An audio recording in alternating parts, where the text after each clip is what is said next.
अस्सलाम वालेकुम dear falcons, कैसे हैं आप। उम्मीद करती हूँ कि प्यारे बच्चों आप ठीक होंगे।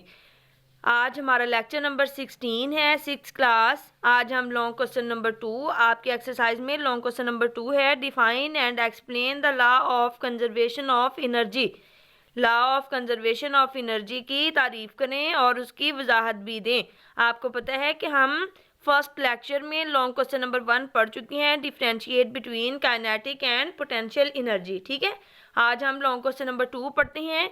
जी बच्चों, स्टार्ट करते हैं। अबाउट 100 years अगो, 100 साल, तकरीबन 100 साल पहले, ठीक है, a few scientists perform some experiments. कुछ साइंसदानों ने कुछ तजर्बात किए। दे कंक्लूडेड दैट, उन्होंने ये नतीजा अक्स किया, energy can not be made nor it can be destroyed, but energy can be changed from one form to another. This fact is known as the law of conservation of energy. Energy को ना तो बनाया जा सकता है, ना ही इसे तबाह किया जा सकता है, बल्कि ऐसा होता है कि एनर्जी एक शक्ल से दूसरी शक्ल में तब्दील हो सकती है। इस हकीकत को law of conservation of energy कहते हैं। Consider a pendulum, a hanging ball swinging back and forth. ये देखें, ये है बेटे पेंडोलम। ये क्या है? ये पेंडोलम है। ये इसके नीचे क्या है? हैंगिंग बॉल, ठीक है, लटकती हुई गेंद है, ठीक है, इसे लटकाया हुआ है। कहते हैं when the ball stops for a movement at the highest point in its swing. अगर हम इसे यहाँ पे ले जाते हैं, ठीक है ना, it has no kinetic energy, इसमें काइनेटिक एनर्जी नहीं है, ठीक है। The energy is all potential energy. क्यों है इसमें पोटेंशियल एनर्जी? क्योंकि जब हमने इसे यहाँ से यहाँ तक हरकत दी, इसकी मोशन चेंज हुई ना, इसमें मोशन हुई, इसने अपनी जगह तब्दील की, पोजीशन चेंज हुई, ठीक है ना। तो the energy stored in an object due to its position is called potential energy, ठीक है। तो इसकी पोजीशन चेंज होने की वजह से इसमें पोटेंशियल एनर्जी स्टोर हो गई, ठीक है। कहते हैं when it comes down at the lowest point on it's wing its speed is greatest. कहते हैं जब ये यहाँ से इधर को हरकत करता है, ठीक है, तो इसकी स्पीड जो है वो हाईएस्ट होती है, सबसे ज़्यादा होती है। Here the pendulum has no potential energy, the energy is all kinetic energy. कहता है यहाँ पर इसमें, इस पॉइंट पर इसमें पोटेंशियल एनर्जी बिल्कुल नहीं है, इसमें सारी की सारी एनर्जी काइनेटिक एनर्जी है। क्यों? क्योंकि इसने तेज़ी से यहाँ से हरकत की है, और आपको पता है मोशन की वजह से जो एनर्जी स्टोर होती है वो क्या होती है? वो काइनेटिक एनर्जी होती है, ठीक है।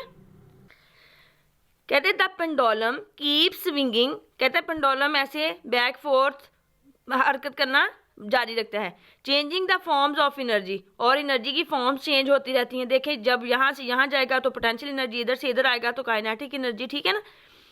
कहते हैं but the total amount of energy remains constant. लेकिन एनर्जी की जो मिकदार है ना तो वो कम हुई है ना ही ज़्यादा हुई है, बस ये है कि एक फॉर्म से दूसरी में चेंज हो गई है, ठीक है।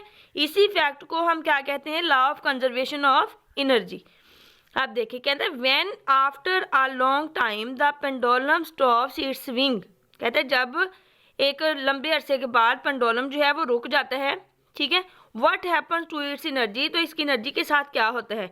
इज दिस एनर्जी लॉस्ट, क्या एनर्जी ज़ाया हो गई?